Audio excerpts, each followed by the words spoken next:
Hi, I'm Rebecca Monique, an ICF accredited grief and trauma coach and coach supervisor, and these are my passing thoughts.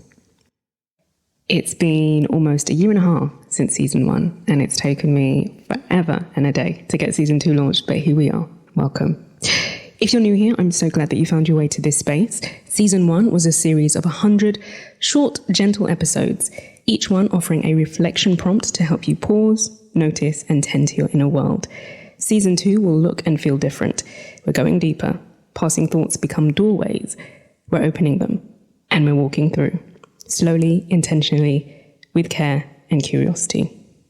This season is all about exploring loss, grief, and healing through a richer, more layered lens, including their intersections with things like identity, race, culture, and embodiment. Expect a soulful blend of coaching, storytelling, and education. Because these episodes are more in-depth, they'll be released less frequently, but I'm aiming at the moment for at least one per quarter. But there are many ways that you can stay connected with me between episodes. So that's through my free monthly newsletter, my blog, or even over on Instagram. I've also written a companion blog post for this episode. It goes into more detail about the 5 soul wounds, and it includes reflection prompts and weaves in the cultural lens. All relevant links and information are in the episode description. This episode is divided into time-stamped segments for easy navigation, and while I encourage you to listen to the full show, I appreciate that certain parts may speak to you more than others. So let's get into a little bit of grounding and safety, and also I want to just express a few caveats. It's highly likely that what's shared in this episode might stir something within you. These soul wounds run deep. There's no obligation to listen to everything in one go. Pause, breathe, drink some water, step away if you need to. Let this be spacious. Let it be tender. This is sacred work. Listen to what your body is asking of you. Go at your own pace, all right? And if you notice emotions rising, that's not a sign that you're doing it wrong. It's a sign that your body, your soul, is listening. So stay close to yourself. This episode draws on the work of Lise Bourbeau, who is renowned for her work in emotional and holistic healing. She offers a powerful framework for understanding emotional wounds, but no framework is perfect. This one may not reflect the full complexity of your lived experience, especially across different cultures, neurotypes, or life histories. And please know that the exploration of these wounds is not about blaming parents or caregivers, nor is it about pathologizing you. It's about insight, awareness, healing. So use what resonates, leave what doesn't. You are the expert of your story. The experiences I share throughout this episode are my personal memories and interpretations. They're shared with care and in service of a wider healing conversation. Where necessary, I've changed or omitted identity details to protect the privacy of those involved. So let's take a moment to get comfortable, whether you're walking, lying down, or just taking a breath between life's demands. I'm going to offer 2 questions to help you arrive gently into this episode with me. Like with all prompts throughout the episode, I'll repeat them, so don't worry if you missed them the first time. Prompt 1.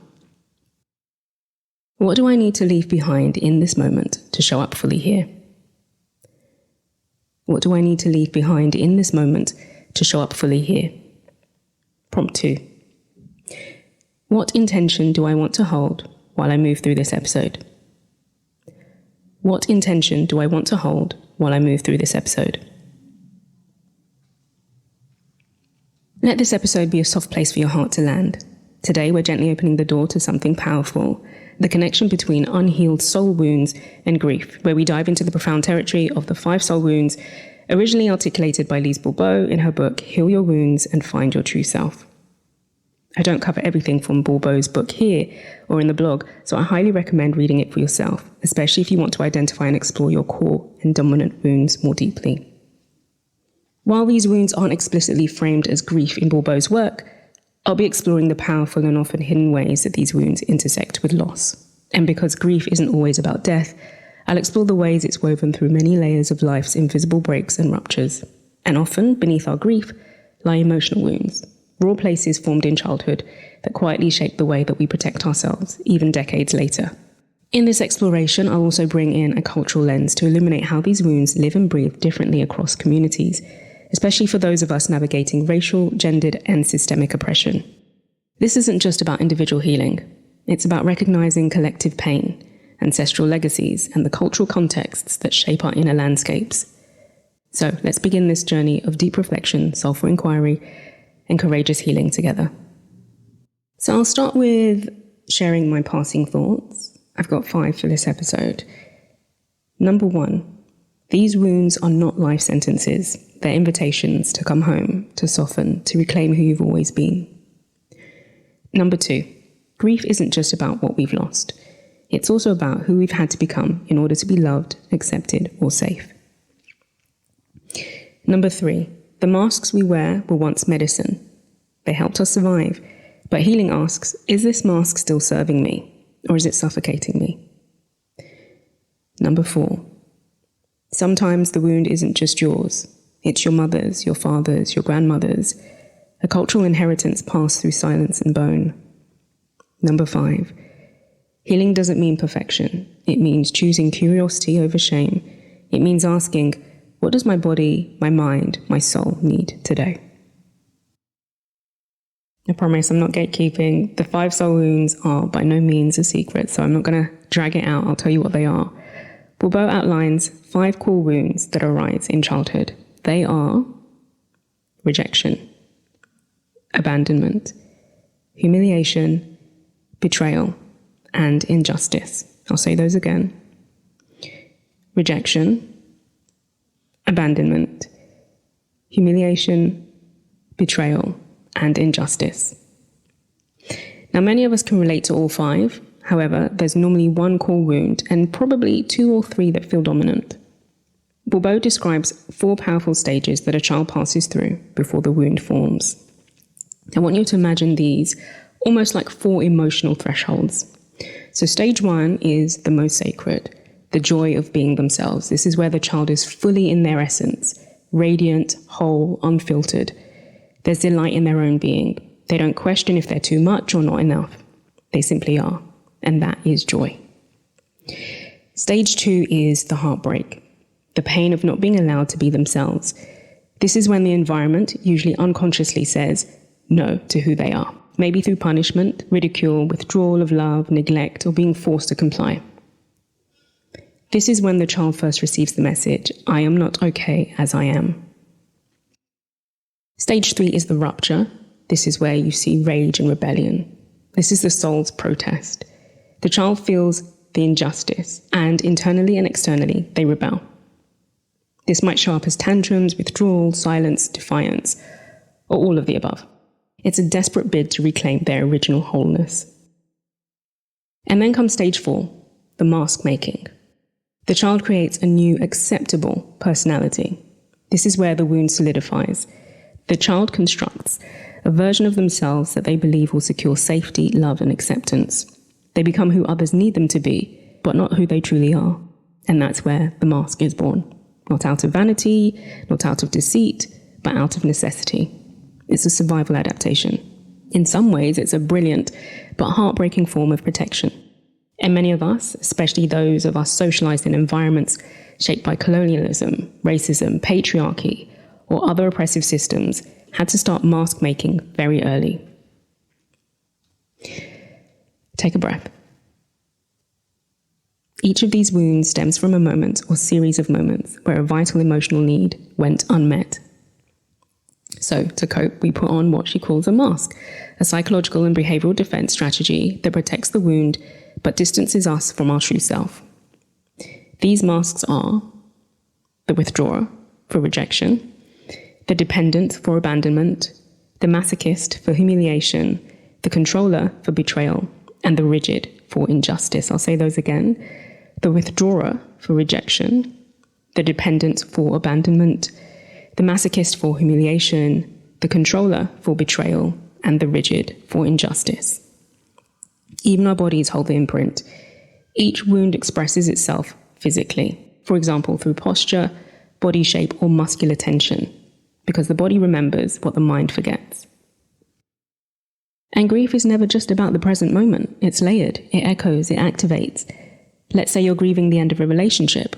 On the surface, it's heartbreak, but under the surface, you might be feeling the ache of abandonment all over again, from a parent who left or couldn't stay emotionally present. Or maybe you're navigating the loss of a job. To others, it's just a career shift. But for you, it triggers the sting of injustice, of being overlooked, underestimated, unrecognized. especially if, for instance, as a black woman or woman of color, you've already had to prove your worth tenfold. These soul wounds don't stay in childhood. They whisper through our adult experiences, and when loss occurs, they flare up like old scars. So let's take a look through the cultural lens. It's important to say, for many of us black folks and people of color, these soul wounds don't exist in a vacuum. They're shaped not just by personal experience, but by the systems that we've had to move through, survive in, and sometimes shrink ourselves for. Rejection might not be about a parent or partner. It can feel like being erased in rooms where your voice, your brilliance, your existence goes unseen. And abandonment, it might show up in the silence of being the only one, in being left to carry things alone, or in the ache of cultural displacement. Betrayal might come not only from people, but from institutions that said that they'll protect you and didn't. And humiliation, that sting of shame can come from being told, directly or indirectly, that who you are is too much, not enough, or not acceptable. And injustice, well, many of us know what it's like to keep having to prove our worth in systems that weren't built for us. These wounds aren't just emotional, they're historical, they're cultural, generational. And when we start to see them clearly, we can begin to reclaim the parts of us that got buried beneath the survival. And grief in this context is not always obvious. It can feel like a quiet depletion, a low hum of loss. So let's begin with the first of the 5 soul wounds, rejection. The rejection wound is often one of the earliest wounds to form, typically in the first few years of life. It develops when a child feels or perceives that their existence, thoughts, emotions, or their very being is unwanted or dismissed, especially by a parent or caregiver of the same sex. Sometimes this rejection is overt, other times it's subtle. This could be the absence of presence, the lack of attunement, the silences that echo louder than words. To cope, the child creates a withdrawer mask. This is the mask of escape and invisibility. The fugitive or withdrawer becomes skilled at disappearing, emotionally, socially, even physically. They might struggle with self-worth, feel easily overwhelmed by conflict or criticism, or fear taking up space. Physically, Bourbeau describes the body of someone with this wound as contracted or frail, almost as though they're trying to vanish. So think hollow chest, narrow frame, small movements. It's like the body tries to make itself as unnoticeable as possible, a somatic echo of the emotional wound. And if you're hearing this already and thinking, that sounds like me, please know this, that you're not broken. You are adaptive. You became what you needed to survive. When someone carries the rejection wound, grief is not always visible or validated. It may be deeply internalized. Instead of being able to say, I'm hurting, they might retreat, intellectualize, or minimize their loss. Not because they don't feel, but because they're afraid that their pain won't be welcome. In grief spaces, this often shows up as self-silencing, or conversely, people-pleasing, or even feeling guilty for grieving at all. For many Black folks and people of color, the wound of rejection can feel especially painful when it comes from within their own community. It's not just about personal rejection. Sometimes it's about not feeling fully seen or accepted in spaces that should be safe and nurturing. This might show up as colorism, where lighter skin is valued more, or feeling judged for not fitting traditional family or cultural expectations. Mental health struggles can be dismissed or misunderstood, which makes opening up even harder. And for those navigating multiple cultures or identities, like diaspora or LGBTQIA+ experiences, the feeling of not belonging anywhere can run deep. This kind of rejection is complex and layered. It adds to the grief, the invisible pain, and the longing for true belonging and acceptance. So I'll share my personal experience of rejection and where I think that this wound was formed for me. So I sometimes wonder if the very first rejection that I experienced happened before I even took my first breath in the womb. My birth mother, knowing that she would give me away. The quiet grief of being unwanted might have imprinted before I even had the words to understand what I was feeling. Maybe that wound was momentarily soothed when I was chosen, adopted, by a woman who loved me, a mother who saw me and called me hers. But the very first rejection I remember, consciously, viscerally, was from a woman, a family friend. I was 8. My adopted mum had just died of a heart attack. I was heartbroken, disoriented, and desperately trying to find something solid to hold on to. This woman took me in, and yet, from the moment I stepped into her home, I could feel the heat of her disdain. It wasn't just dislike, it was hatred, and I felt it in every look, every word left unsaid, every sharp breath. She looked me dead in the eye and said, "Your mum died because of you. She was sick, but she didn't want to go to the hospital because she was worried about who'd look after you, her precious daughter. I lost my friend because of you." Let that land. I was 8 years old, grieving, newly orphaned, and those words seared through me like wildfire. And then I had to live with her for a year. Every interaction a reinforcement of that message that you are not wanted, you are the burden, you are the reason for this pain. It wasn't just rejection, it was emotional exile, a core memory of being emotionally excommunicated, and the child in me didn't know where to place that pain, so she folded it into herself and wore it like a skin and kept on surviving. Okay. Let's press our palms against the past and feel what's still warm. Take a moment to reflect with me. Here are your prompts. I'll repeat them, but press pause if you need more time. When in your life have you felt like your presence wasn't fully welcome? When in your life have you felt like your presence wasn't fully welcome? What are the ways that you've learned to disappear emotionally, socially, physically? What are the ways that you've learned to disappear emotionally, socially, physically? What part of you is asking to be seen, even if it feels uncomfortable? What part of you is asking to be seen, even if it feels uncomfortable? In what ways have you felt unseen or rejected within your own community or culture? In what ways have you felt unseen or rejected within your own community or culture? And how might this have shaped your sense of belonging and self-worth? How might this have shaped your sense of belonging and self-worth? Take a breath here. If your body is asking for rest or stillness, give yourself permission to pause. I'll still be here when you return. Okay, so now let's move through the wounds to the second, which is the abandonment wound.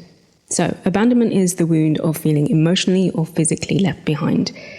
It doesn't always come from someone physically walking away. It can be a parent who was emotionally unavailable, a caregiver who was overwhelmed, a teacher who dismissed your presence, or a lover who made you feel alone, even while lying next to you. According to Bourbeau, this wound often develops between the ages of 1 and 3 years old, typically with a parent of the opposite sex. The child experiences a rupture in emotional connection and begins to associate intimacy with instability.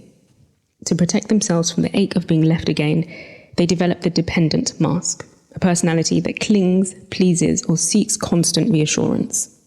You might notice this wound in how you struggle with endings or separations. Maybe you avoid initiating breakups, hold on to relationships past their expiry date, or feel deep anxiety when people don't text back. In her book, Bourbeau says, the person who suffers from the abandonment wound becomes emotionally dependent on others. They fear solitude, often looking for someone who will rescue or complete them. Now here's where I want to gently weave in grief. Abandonment is one of the most unspoken griefs that we carry. The grief of not being chosen, the grief of growing up too fast, the grief of being present in a room but never truly seen, of calling out emotionally and hearing silence in return. This is not always caused by intentional harm. Sometimes it's the product of generational trauma, poverty, war, mental illness, or simply parents who were themselves abandoned. As adults, we may grieve the inner child who needed consistency but got chaos. We may find ourselves navigating secondary abandonment, where we open up in therapy, in friendships, in love, and still feel missed or dismissed. When we carry the wound of abandonment, we carry more than just the absence of a person. We carry a constellation of losses that often go unnamed, yet shape us all the same. Let's name some of them. The loss of innocence, that tender trust that someone will stay. The The loss of visibility, when our needs become too much or not enough to be noticed. The loss of stability, where home becomes a place of walking on eggshells. The loss of care, where the one who was meant to soothe us had no balm to offer. The loss of security, replaced by the constant scanning, will you leave too? The loss of connection, where the bond was severed long before we had words for the ache. The loss of consistency, the kind that teaches the nervous system, you're safe now. The loss of mirroring, where no one reflected back that you matter, that you are lovable.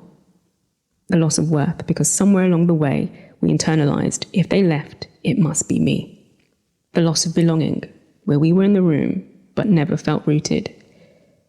The loss of voice, because we learned it was safer to silence our needs than to risk another exit. And the loss of hope, the quiet, creeping grief that maybe, just maybe, no one is coming. Each of these losses deserves to be mourned, not just so that we can move on, but so that we can move through with compassion, with clarity, and the courage to reparent ourselves. Okay, so let's take a look through the cultural lens. For Black folks and other people of colour, abandonment is ancestral. We carry the weight of histories where families were forcibly separated through slavery, colonialization, migration, adoption, and diaspora. There are stories untold, mothers unnamed, fathers who disappeared, not always by choice.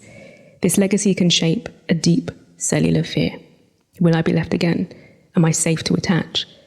Within our own communities, abandonment might look like being told that you're too sensitive when you express hurt and left bearing your pain. Cultural taboos around mental health or emotion, leaving you unsupported. Colorism and texturism that leads to some favoured and others cast aside. Elders and religious leaders rejecting and abandoning you when you step outside tradition. It's also systemic. Societal abandonment is very present. It looks like being told your pain isn't valid unless it's palatable. It sounds like a curriculum that doesn't name your ancestors, but only does, but in chains. It feels like walking into spaces, schools, hospitals, offices, where your body is present, but your humanity isn't reflected. Societal abandonment is when justice is delayed or denied, when languages are lost to assimilation, when cultural rituals are dismissed as primitive, when the state shows up too late or not at all. It's the inherited grief of watching your community be over-policed and underprotected, your heritage commodified but not honoured. These aren't abstract concepts, they're daily reckonings, and they compound the abandonment many of us have already known in our families and personal lives. Now, when my adopted mother died, I felt a deep, echoing sorrow. A sense of abandonment, yes, but not betrayal, not consciously. Her death was tragic and out of her control, and yet her absence pierced something ancient within me. It awakened a much earlier loss, the first time I was given away by my biological parents. Socially orphaned as a baby, then truly orphaned again at the age of 8. To be abandoned twice before my 10th birthday, to face the weighty questions of what now, when you're barely old enough to understand permanence. It was terrifying. I didn't have the words then, but my inner script quietly rewrote itself into a painful question. Why does no one love me enough to stay? Now, according to Bourbeau, the abandonment wound often links to the parent of the opposite sex. And while my biological father's absence no doubt sowed some of those seeds, the first conscious, embodied experience of abandonment came through someone else. My adopted mother's boyfriend. He wasn't a constant fixture. He didn't live with us, but every Saturday he'd come. He was warm, attentive, playful. He taught me how to ride a bike. He made me feel like I mattered, and I called him Dad. And he never made me feel unwanted. When my mother died, he stepped in. He didn't fight for legal guardianship, maybe he couldn't, but he was present. He visited weekly, gave me pocket money. Slowly I began spending weekends with him and his new partner and her sons. And this woman was the first person to ever ask me how I really was after my mum died. She saw me. She saw my pain. She was nurturing, gentle and open-hearted. Her boys felt like the brothers I never had. For the first time in a long time, I felt a flicker of hope. The possibility of a new family, a soft place to land. But then everything shattered. There was the day I was meant to move in with them. This was just over a year after my adopted mum died. I packed my things, I was ready, I was waiting. But the woman I was staying with informed my aunt, who was my adopted mum's elder sister. And let me just give you some context. This aunt had been the first mothering figure that I'd known. She'd raised me in Sierra Leone before I came to the UK. She was doting, affectionate, and I adored her. When my aunt found out, she stormed over. She took me back to my adopted mum's home, the house that I'd grown up in before she died. And when he came to collect me, all hell broke loose. There was shouting, accusations. My aunt said that he had no right, that this wasn't what my adopted mum would have wanted. She told me to stand behind her. She squared up to him like a lioness. She shouted, "You're not taking her," over my dead body. Then the scuffle began. I was caught in the middle, literally being pulled between them. She punched him, his glasses flew, her earrings dropped, my clothes tore. I screamed, "Dad." She turned to me and said, "He's not your father." And that was it. He stopped pulling, he let go. He looked at me, his face gentle, his voice calm, and he said, "I'm sorry." And he left. That was the day my heart broke in a new, sharper way. That was the day that I internalized the belief that men leave, they always leave. Whether paternal or romantic, they don't stay. They won't fight, they won't protect me, and I cannot rely on them. After that, I was hidden. My aunt took me to stay with an elderly family friend. I was told not to tell anyone where I was. For 3 months, I disappeared. Not just abandoned, but erased. So before I'd even turned 10, I had already known 6 different carers, passed from one household to another like a parcel with no return address. Abandoned, reclaimed, relocated, rejected. Each move carved a new echo into the hollow ache of uncertainty. Each goodbye branding the belief that I was no one's forever. Now, as an adult doing the inner work, I can see that he didn't walk away because he stopped caring. He wasn't weak or unwilling. He simply couldn't win against the force of my aunt. He surrendered for my safety, perhaps, or because the fight was already lost. But still, that moment left a mark, a template, one that I would unknowingly replicate in adult relationships, waiting for the moment a man would leave, because deep down I believed that they always do. Let's meet ourselves in this moment. Here are 3 reflection prompts for you. When did you first feel abandoned, emotionally or physically? When did you first feel abandoned, emotionally or physically? How have you adapted yourself to avoid being left again? How have you adapted yourself to avoid being left again? And where in your life are you still waiting to be rescued? Where in your life are you still waiting to be rescued? This is tender work. If you need a moment to breathe, cry, stretch, or simply step away, honor that. And if you're ready, let's keep going. A humiliation wound is deeply entangled with grief. It's the sorrow of being made to feel small, dirty, or shameful, often in the moments that we most needed tenderness or grace or protection. Humiliation can feel like a public stripping of dignity or a quiet erosion of self-worth behind closed doors. In grief, this wound whispers, "You're too much, you're not enough," and the shame keeps us silent. According to Bourbeau, the humiliation wound is inflicted when we feel degraded, belittled, or shamed, often by caregivers who smothered or ridiculed our autonomy and our body. It's linked to the parent of the same sex and is often carried in the body through weight struggles or feelings of guilt around pleasure, need, or vulnerability. And the mask that we wear? The masochist. Someone who may overgive, overserve, or take on the burdens of others, seeking redemption through self-sacrifice. Bourbeau says that those with a humiliation wound often have rounder, heavier bodies, particularly in the lower body, as if their bodies are carrying the weight of shame or guilt. She describes this as a form of self-punishment, where even pleasure can feel like something to be ashamed of. This is the wound that hides behind the laugh, behind the overfunctioning, behind the "I've got it all handled" exterior. It's the voice that says, "Don't need too much. Don't be messy. Don't draw attention." Perhaps you grew up in a home where your body was policed, where your sensuality was shamed before it ever bloomed, where your laughter was too loud, your questions too bold, your tears too inconvenient. Grief enters here too. Grief for the child who couldn't explore themselves freely, for the teen who was shamed into silence, for the adult who still flinches at vulnerability. So where do we see the humiliation grief link? In body shame and disordered eating, where grief is entangled in a war with flesh. In over-responsibility and martyrdom, grieving the freedom to rest or be cared for. In mocking our desires, identity or self-expression, grieving the joy that we were denied. In the aftermath of public humiliation at school, online, in families, where we grieve the right to be seen without shame.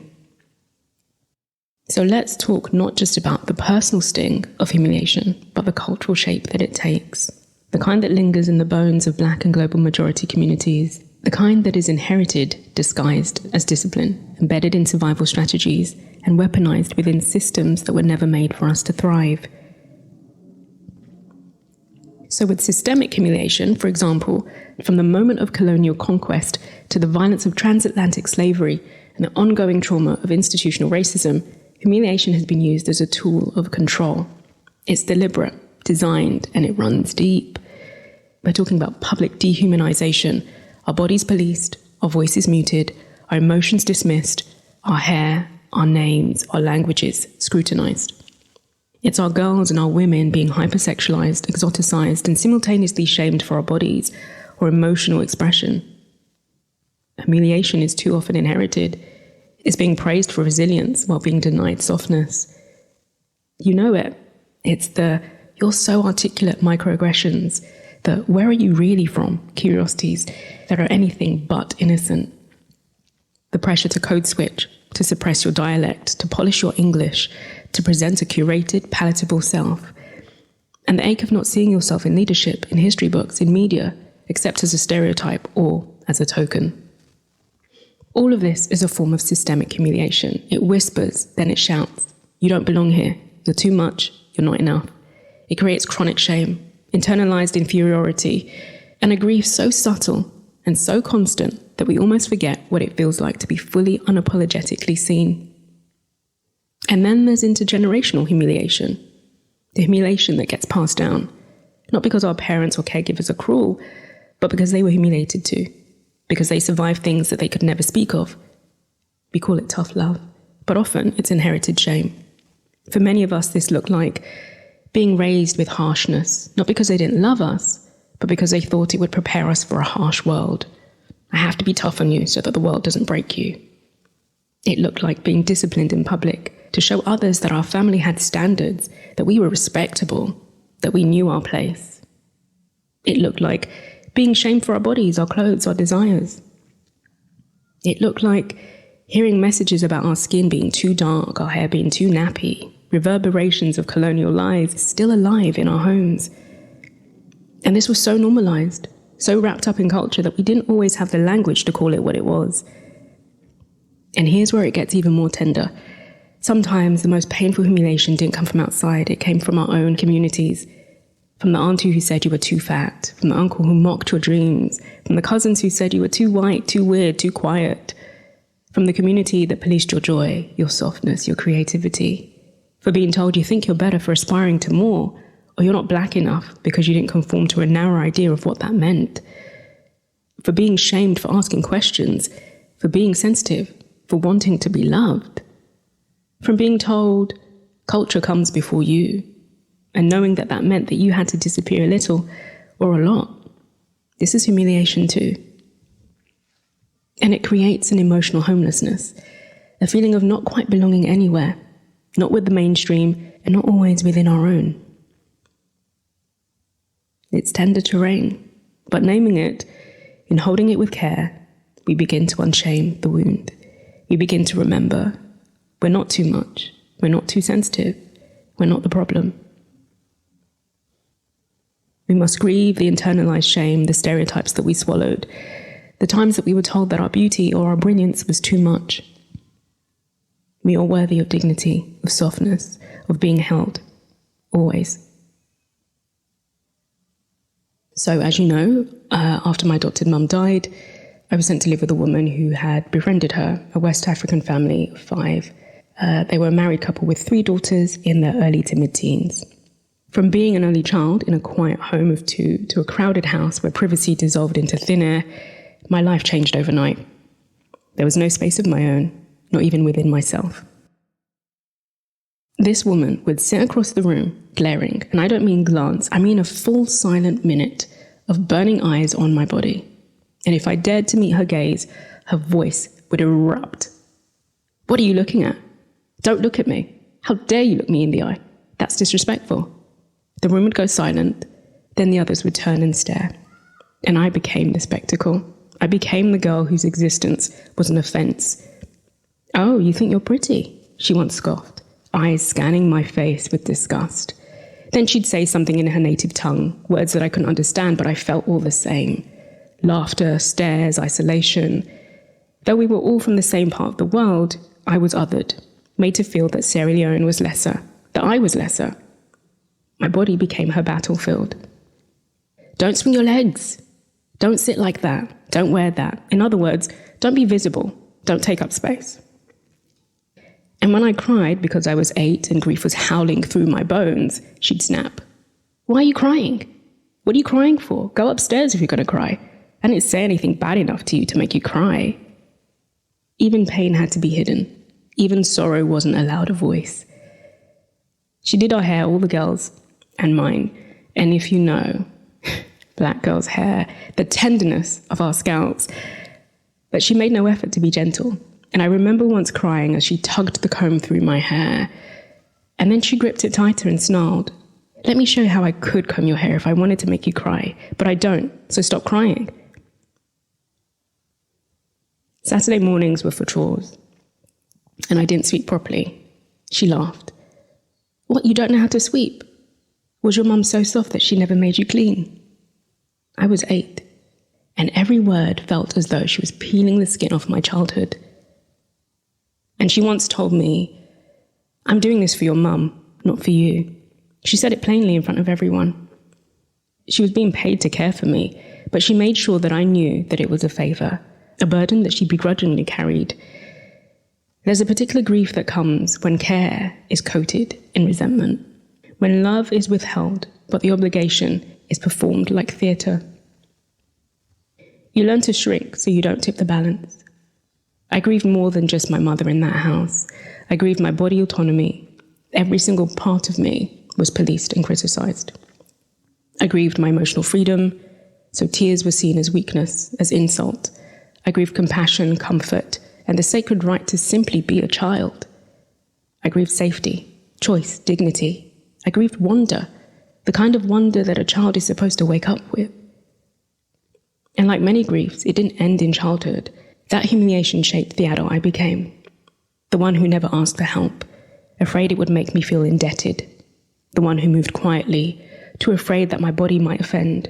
The one who stiffened in rooms, who froze at attention, who swallowed feelings whole just to stay safe. That's what the humiliation wound does. It teaches you that being seen is dangerous, that expressing yourself will cost you, that your body, your needs, your tears must be managed, hidden, and then silenced. But I'm unlearning that, gently, unhurriedly. Grieving, yes, but grieving out loud, with grace, with rage, with reclaimed softness. Okay, let's honour what's rising. Here are some reflection prompts for you. When were you made to feel ashamed of your body, your needs, or your desires? When were you made to feel ashamed of your body, your needs, or desires? When did you first learn to hide your joy, or your beauty, or your softness? When did you first learn to hide your joy, your beauty, your softness?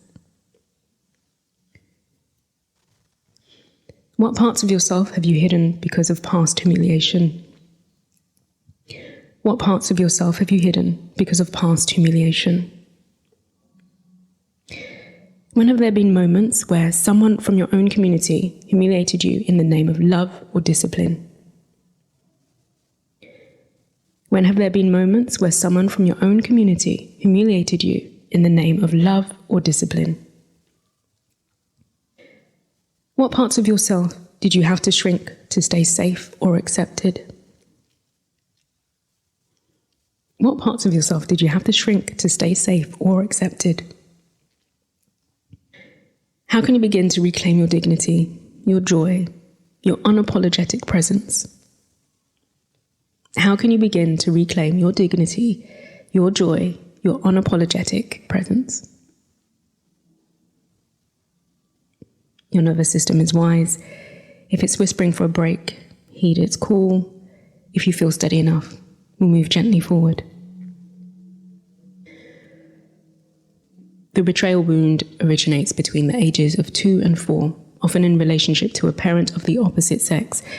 It's typically rooted in experiences where a child feels let down, abandoned in their trust, or unprotected, especially if promises were broken, needs were ignored, or they were thrust into responsibilities too soon.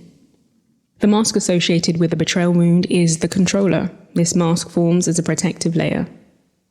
If I control things, I can't be hurt again. People wearing this mask often seem assertive, strong-willed, even domineering, but beneath it lies a child who once felt painfully exposed to the chaos or unreliability of others and decided it was safer to grip tightly than to trust freely. Physically, Bourbeau describes those with a predominant betrayal wound as having a strong, defiant body, broad shoulders, a robust, muscular frame, often with intense eyes. Their posture exudes control, power, and authority. It's a body that says, I've got this, even when the heart quietly whispers, I wish someone else did. But what often accompanies this wound is grief. Grief for the innocence of trust. Grief for having to grow up too fast. Grief for all the times your yes wasn't honoured and your no wasn't safe. And grief for the roles that you took on just to feel safe or worthy. Betrayal ruptures more than trust. It dismantles our orientation to safety. The grief here isn't always loud. It's a subtle ache of self-doubt. The tightening in your chest when someone says, you can count on me. The sigh when you realise you've overfunctioned again. It's the grief of watching yourself build entire scaffolds of control, only to realise you still feel alone. In betrayal, we lose more than a person. We lose the version of ourselves who believed. We lose tenderness, ease, the simple, sacred act of leaning on others. But healing isn't about dismantling the controller. It's about meeting the parts of us that learn to control and offering them rest. For many Black folks and people of colour, the betrayal wound is woven into collective memory. We've inherited stories of betrayal by systems, by governments, by educational institutions that promised opportunity but delivered punishment, by medical structures that swore to care but have caused harm. Betrayal shows up as gaslighting in the workplace when you're told that your experiences of racism are exaggerated or imagined. It shows up in faith communities where spiritual language is weaponized to silence or to shame. It lives in family systems where you're told to keep secrets to protect the family's reputation, even when that secret is your own pain. And there's an added layer, intra-community betrayal, when people from our own racial or cultural background dismiss, envy, or exploit our vulnerability. When elders who should have shielded us shamed us instead. When we're taught loyalty, but not safety. When respect is demanded from you, but never reciprocated. These betrayals sting differently because they were supposed to be safe, because they wear familiar faces, because they came wrapped in duty, expectation, and silence. For Black women especially, betrayal often comes through what Audre Lorde describes as the mythical norm. We are told to be dependable, maternal, hardworking, resilient, but where in this matrix is there room for disappointment? Where is the space for saying, I'm hurt, I'm tired, I feel exposed? When institutions tell us to speak up, but punish us for raising our voices, that's betrayal. When cultural narratives revere our strength, but ignore our suffering, that's betrayal. When we're told to hold the community together, even when it's splintering us inside, that's betrayal. For those of us navigating racialized womanhood, we're often betrayed by the silence surrounding us, by the ways that people avert their eyes when our pain is too inconvenient, by the way that society applauds our endurance but never offers reprieve. My earliest experience of the betrayal wound didn't come from the caregiver of the opposite sex, as Bourbeau suggests. It came from women, from those who should have stood as pillars of safety, but instead became sources of harm. I first think about my adopted mum's so-called friend, a woman who I was meant to trust, and yet after my mother died, she treated me like I was nothing, less than nothing. I felt the betrayal not just for myself, but on behalf of my adopted mother, who I imagine would have been heartbroken to know how her supposed friend handled my life.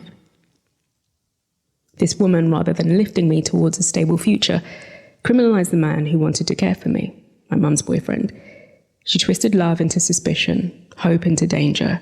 She couldn't bear the thought of me having a good life, so she made sure that I didn't. Then came the betrayal that changed everything. I was placed under the guardianship of my adopted mother's first cousin. The adults knew that she had severe mental health struggles. They knew. And yet they handed me over to her, a child, to be raised in chaos. What followed for 7 years was a storm of abuse, physical, emotional, psychological. Her narcissism wasn't the colloquial kind that people casually toss around. It was clinical, consuming. Anyone who survived a narcissistic caregiver knows that betrayal lives on a cellular level. You don't just feel hurt, you feel dismantled. She lied in ways that made me question my reality. She assassinated my character to others while playing this benevolent carer. She manipulated with surgical precision. It wasn't just betrayal. It was the weaponization of intimacy. A person who should have protected me became the architect of internal and external violence. She didn't nurture, she violated. That kind of betrayal doesn't just scar, it rewires. It teaches your nervous system to mistrust closeness, to see love as a setup. It plants the seed that those who get too close might one day turn on you. Let's begin where we are and see where we arrive. Here are gentle invitations to connect to your inner world. Let's locate the betrayal wound, not just in memory, but in the body, the patterns, the pulse. When did you first feel let down by someone you depended on? What did you do to protect yourself in that moment? And what do you still do now? When did you first feel let down by someone you depended on? What did you do to protect yourself in that moment? And what do you still do now? In what ways have you become the protector you never had? What is the cost of always being the strong one? In what ways have you become the protector you never had? What is the cost of always being the strong one? Where do you struggle to trust others? And where do you struggle to trust yourself? Where do you struggle to trust others? And where do you struggle to trust yourself? If your heart feels full, if your throat feels tight, if your chest feels heavy, press pause. Take care of yourself first. And when you're ready, let's keep going.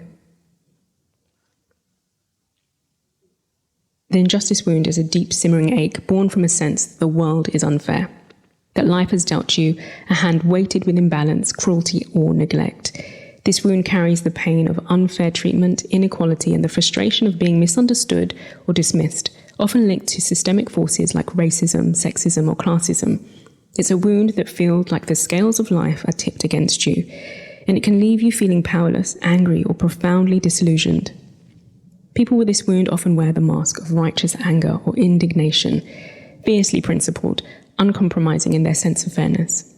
Bourbeau names this the rigidity mask. Beneath that mask is vulnerability, a profound disappointment with how the world has failed to uphold justice.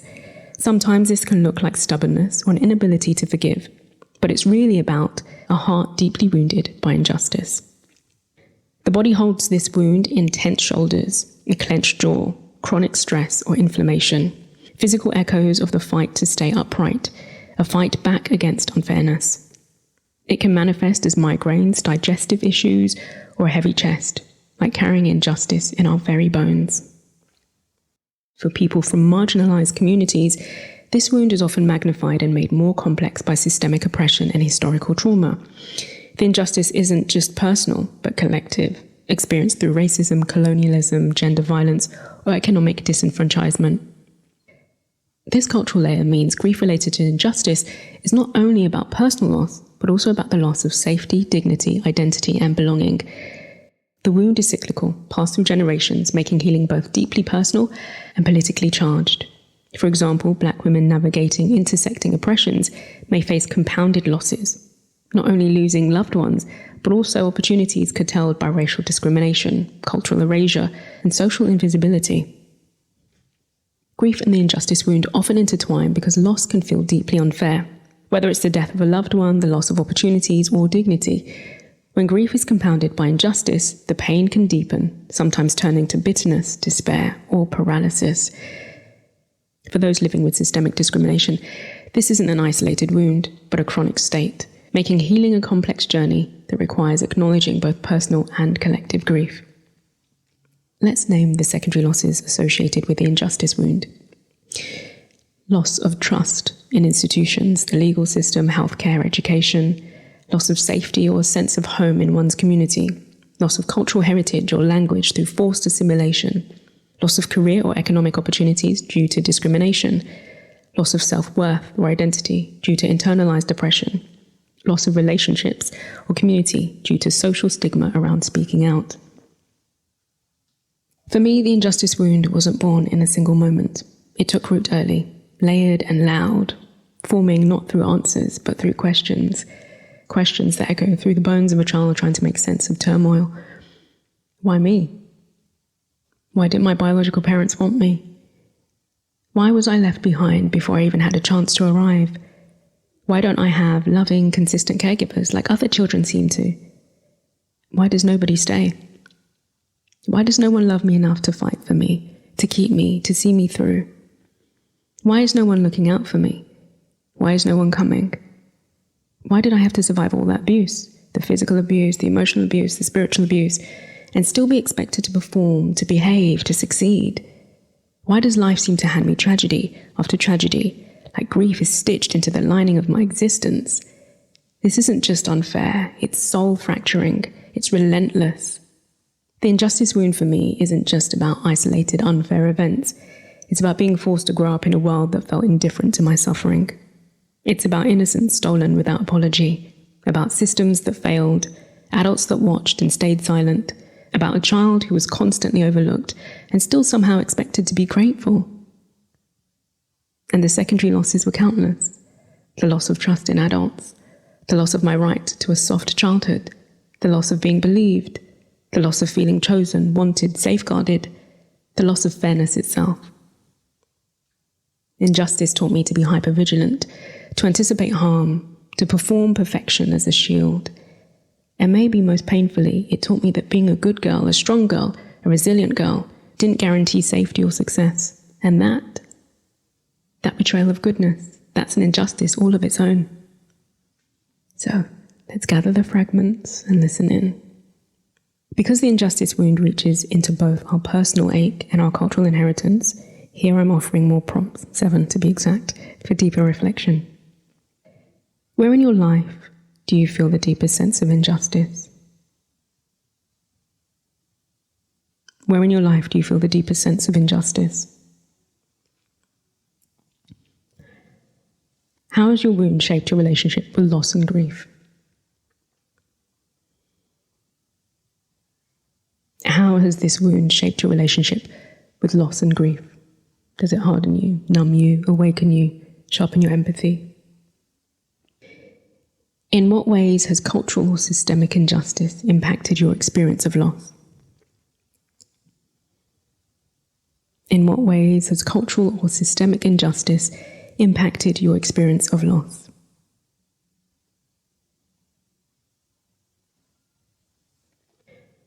How do you carry the legacy of injustice within your family, your community, or your identity? How do you carry the legacy of injustice within your family, community, or identity? Where do you feel safe to express your righteous anger and grief? Where do you feel safe to express your righteous anger and grief? How might healing from this wound involve both personal forgiveness and systemic change? How might healing from this wound involve both personal forgiveness and systemic change? What stories of resilience exist within your cultural or ancestral background that can support your healing? What stories of resilience exist within your cultural or ancestral background that can support your healing?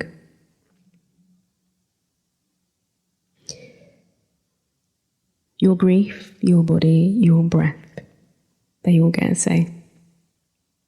If now feels like enough, pause here, drink water, be still, and if you're ready, let's keep unfolding. How do we begin to heal these wounds? Healing the 5 soul wounds isn't about perfection or fixing ourselves. It's about presence, about awareness, about reconnection. It's about tending to the younger versions of ourselves with compassion and care, listening to the parts that we exiled, peeling back the masks we learnt to wear to survive, and remembering that we are worthy of love without performance or pretense. Bourbeau's book offers detailed pathways for each wound, and I truly recommend reading it to explore your own core or dominant wounds. I've only skimmed the surface in this episode. From a cultural lens, healing also means addressing the ancestral and collective pain that lives in our bodies.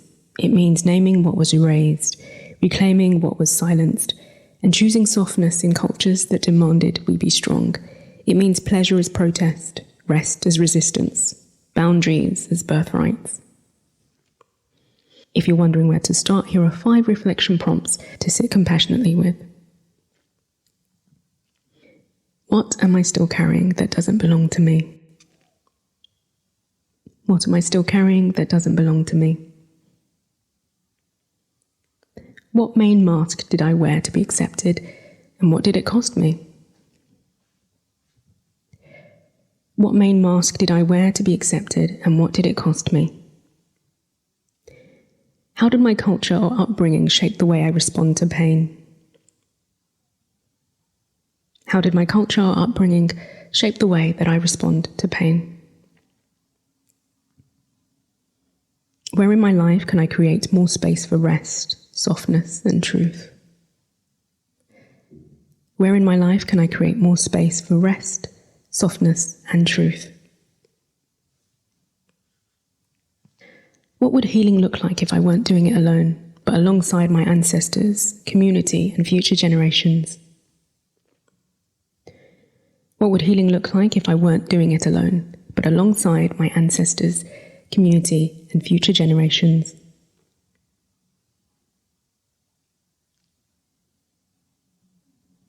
Take a moment now, breathe. Healing is not a sprint. You don't have to rush to make meaning or to take action. Let the words settle like rain into soil. Let them nourish what needs to grow. Exhale.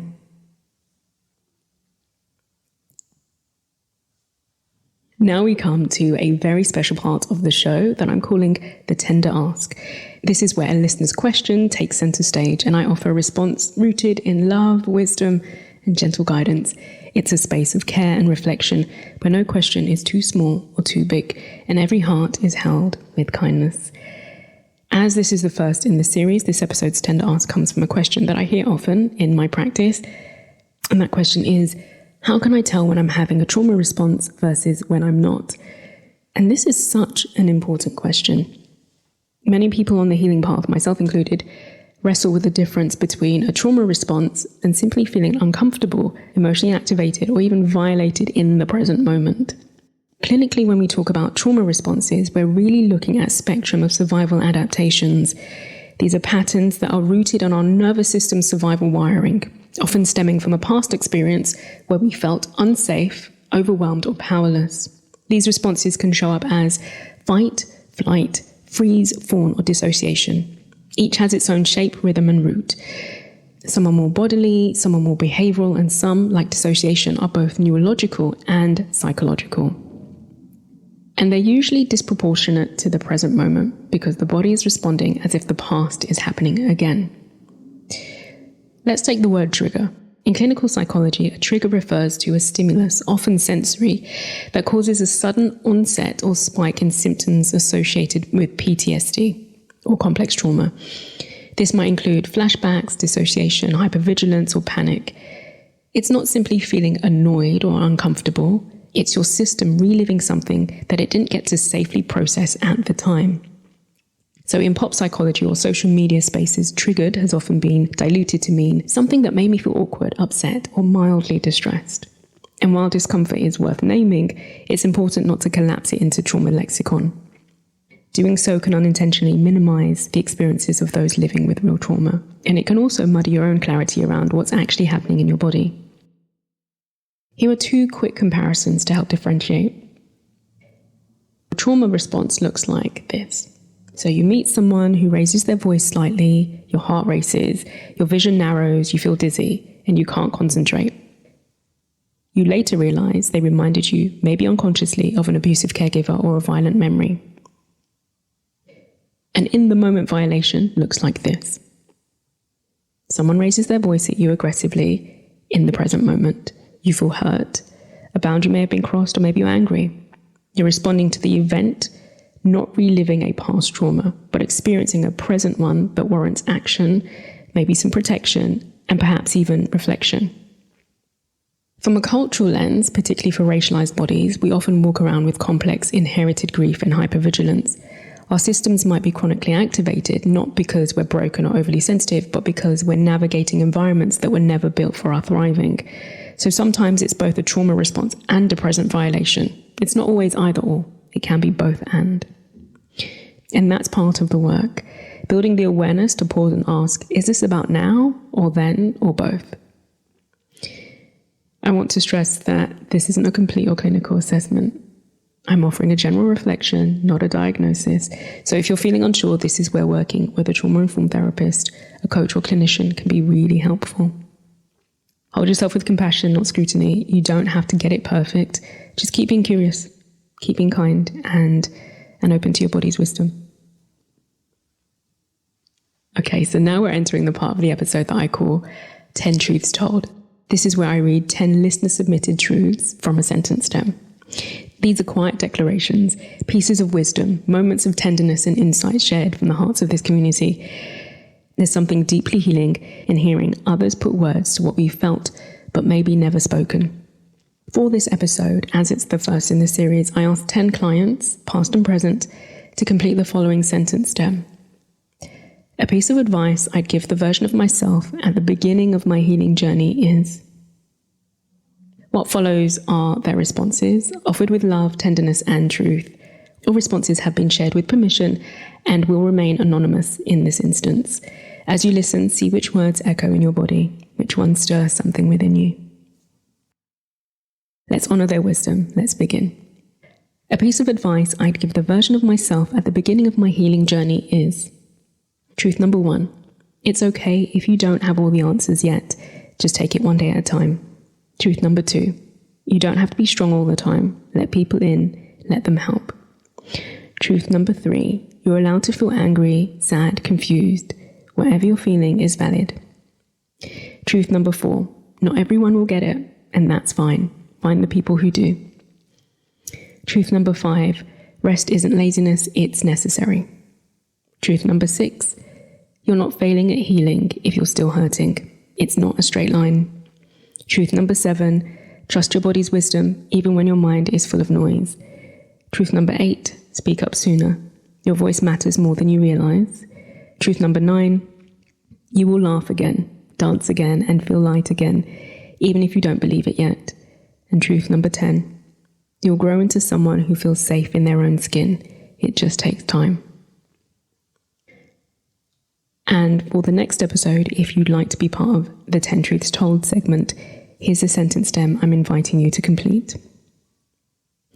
Something I no longer apologize for is... That's something I no longer apologize for is... You can submit your responses anonymously if you prefer by following the link in the episode description. I'll read out 10 submissions in the next episode. As always, there's no pressure to be profound, just be honest. Your truth might be exactly what someone else needs to hear. Okay, so in the next episode, we'll be exploring grief through the lens of racial fetishization, how being desired can also be a kind of erasure. It's a tender and necessary conversation, and I'll be sharing my personal lived experience, unpacking the nuances and bringing some critical insight. So if that speaks to your experience or your curiosity, I invite you to join me again when the time comes. Thank you for showing up for yourself and for the life-altering inner work that you're doing. Healing and reflection take time and space, so please be gentle with yourself as you carry this episode with you. If this episode has resonated with you, I'd be grateful if you could leave a podcast rating or review, because it really helps others who need this work to find the show. And if you want to explore this work further or simply stay connected, you'll find links to my offerings, blog, and socials in the description. Keep healing, resting, and evolving inward, outward, upward. Speak to you soon. Until then, be well.